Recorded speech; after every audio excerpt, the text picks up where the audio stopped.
হযরত জাবের রাদিয়াল্লাহু তাআলা আনহু একটু চুপ করে রইলেন। এবার রাসূলুল্লাহ সাল্লাল্লাহু আলাইহি ওয়াসাল্লামের কানে ভেসে আসলো ঘরের ভিতর থেকে কে যেন অল্প শব্দ করে কান্না করছে। তখন রাসূলুল্লাহ সাল্লাল্লাহু আলাইহি ওয়াসাল্লাম বললেন, হে জাবের, ঘরের ভিতরে কান্না করছে কে? জাবের রাদিয়াল্লাহু তাআলা আনহু তখন বললেন, হুজুর, আমার সাথে আসুন, আপনার সকল প্রশ্নের উত্তর পেয়ে যাবেন। এই কথা বলে রাসূলুল্লাহ সাল্লাল্লাহু আলাইহি ওয়াসাল্লামকে সাথে নিয়ে জাবের রাদিয়াল্লাহু তাআলা আনহু রান্নাঘরের পেছনের দিকে গেলেন। কম্বল দিয়ে ঢাকা দেহ দুটি দেখিয়ে বললেন, এই তো আমার মানিক, এই তো আমার হৃদয়ের টুকরা, এখানে শুয়ে আছে। ওরা আমাদের ছেড়ে চলে গেছে, আর জীবিত নেই। এই কথা শুনে রাসূলুল্লাহ সাল্লাল্লাহু আলাইহি ওয়াসাল্লাম নিস্তব্ধ হয়ে গেলেন, কিছুক্ষণ নির্বাক হয়ে রইলেন।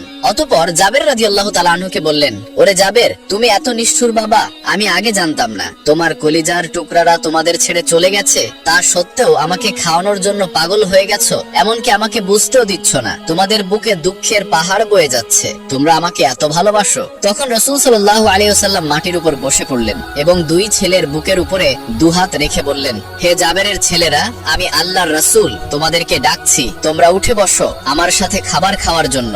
রাসূলের ডাক দিতে বিলম্ব হলো না, কিন্তু সেই ডাক শুনতে আল্লাহর মোটেও বিলম্ব হলো না। সাথে সাথে কবুল হয়ে গেল আল্লাহর হুকুমে। ছেলেদের প্রাণ পাখি আবারও ফিরে আসলো তাদের বক্ষ পিঞ্জরে। জীবিত হলো দুই ভাই। এবার রাসূল সাল্লাল্লাহু আলাইহি ওয়াসাল্লাম তাদের দুই ভাইকে বুকে জড়িয়ে ধরে ঘরের ভিতরে আসলেন এবং খাবার খেতে বসলেন। তখন নবীজি সমস্ত সাহাবীকে উদ্দেশ্য করে বললেন, হে সাহাবীরা, তোমরা সকলে শোনো, আজকে তোমরা যত খুশি রুটি খাও, যত খুশি গোশত খাও, কিন্তু হাড়গুলো চাবাবে না এবং চুষে চুষে খাবে। তখন রাসূল সাল্লাল্লাহু আলাইহি ওয়াসাল্লাম হযরত জাবের রাদিয়াল্লাহু তাআলা আনহুকে বললেন, হে জাবের, তুমি সকলকে খাবার প্রস্তুত করে দাও। তখন জাবের রাদিয়াল্লাহু তাআলা আনহু খাবারের পাতিল থেকে ঢাকনা সরিয়ে হাড় ঢুকিয়ে তার মধ্য থেকে গোশত এবং রুটি সবাইকে দিতে থাকলেন। এরপর সকলে পেট ভরে খাওয়ার পর বিশ্বনবী হযরত জাবেরকে বললেন, হে জাবের, এবার তুমি রুটি এবং গোশতের ঢাকনা খোলো। হযরত জাবের রাদিয়াল্লাহু তাআলা আনহু রুটি এবং গোশতের ঢাকনা খুলতেই দেখলেন পূর্বের ন্যায় সমস্ত গোশতগুলো ডেকের মধ্যে বিদ্যমান রয়েছে,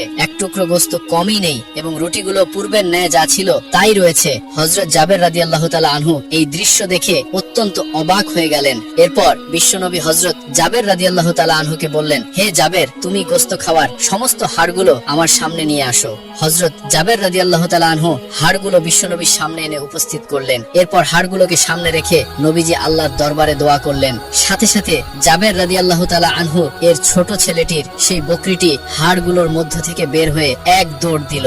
সুবহানাল্লাহ। এই ছিল সাহাবায়ে কেরামদের নবীর প্রতি ভালোবাসা। একদা হযরত ফাতেমা রাদিয়াল্লাহু তাআলা আনহা জায়নামাজে বসে কাঁদছিলেন। তার দু চোখের পানিতে বুক ভেসে যাচ্ছিল।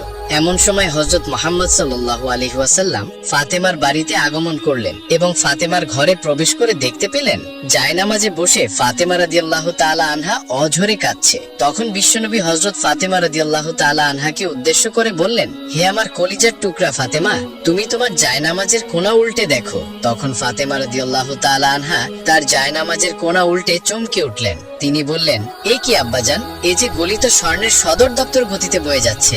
তখন হযরত মুহাম্মদ সাল্লাল্লাহু আলাইহি ওয়াসাল্লাম বললেন, হে ফাতেমা, তোমার প্রয়োজন মতো স্বর্ণ উঠিয়ে রাখো, তা দ্বারা তোমার সংসার পরিচালনা করো এবং দুনিয়ার আরামায়েশ জাকজমক যা ইচ্ছা তাই করতে পারো। দুনিয়ার সুখ শান্তি ক্ষণস্থায়ী, পরকালের সুখ শান্তি চিরস্থায়ী। এখন তুমি বুঝে বলো মা, দুনিয়ার সুখ শান্তি চাও নাকি আখিরাতের সুখ শান্তি চাও? হযরত মুহাম্মদ সাল্লাল্লাহু আলাইহি ওয়াসাল্লামের মুখে এমন কথা শুনে হযরত ফাতেমা রাদিয়াল্লাহু তাআলা আনহা জায়নামাজের কোণা ছেড়ে দিয়ে নবীজিকে বললেন, আব্বাজান, আমার দুনিয়ার সুখ শান্তির কোনো প্রয়োজন নেই, আমি আখিরাতের সুখ শান্তির পিছনে দৌড়াতে চাই। অনুরূপ ভাবে আরো একদিনের ঘটনা। একদিন ফাতেমা রাদিয়াল্লাহু তাআলা আনহা এমনই দুর্বল হয়ে পড়েছিলেন যে তিনি বিছানা থেকে উঠতে পারছিলেন না।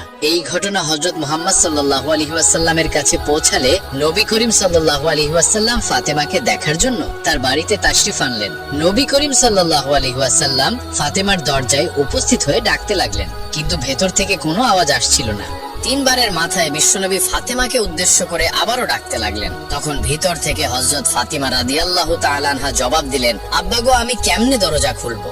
আমার গায়ে যে ছোট্ট একটি চাদর, পায়ের দিকে ঘোরালে মাথার দিক খালি হয়ে যায়, আর মাথার দিকে ঘোরালে পায়ের দিক খালি হয়ে যায়। তখন বিশ্বনবী দরজার বাইরে থেকে তার মাথার পাগড়িটা নিয়ে দরজার ফাঁক দিয়ে ভিতরে দিয়ে ফাতেমাকে বললেন, মা, আমার রুমালটা মাথার দিকে দিয়ে দাও। তখন ফাতেমা রাদিয়াল্লাহু তাআলা আনহা রুমালটি মাথার দিকে দিয়ে দরজা খুলে দিলেন। তখন বিশ্বনবী ঘরের ভেতরে ঢুকে দেখতে পেলেন মা ফাতেমার চোখ মলিন হয়ে আছে। তখন নবী করিম সাল্লাল্লাহু আলাইহি ওয়াসাল্লাম ফাতেমাকে বললেন, মা, তোমার কি অসুখ হয়েছে? ফাতেমা রাদিয়াল্লাহু তাআলা আনহা তখন নবীজিকে বললেন, আব্বাজান, কয়েকদিন যাবত উপোস থাকতে থাকতে ক্ষুধার জ্বালায় মাথা ব্যথায় দুর্বল হয়ে পড়েছি।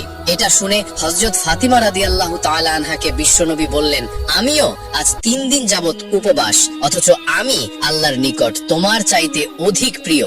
আমি চাইলে দুনিয়ার সব চাইতে ভালো খাবার আমাকে খাওয়াতেন তিনি, কিন্তু আমি দুনিয়ার উপর আখিরাতকে প্রাধান্য দিয়েছি। তখন বিশ্বনবী হযরত মুহাম্মদ সাল্লাল্লাহু আলাইহি ওয়াসাল্লাম ফাতেমাকে বললেন, হে মা ফাতেমা, ধৈর্য ধরো, নিশ্চয়ই সুসংবাদ রয়েছে।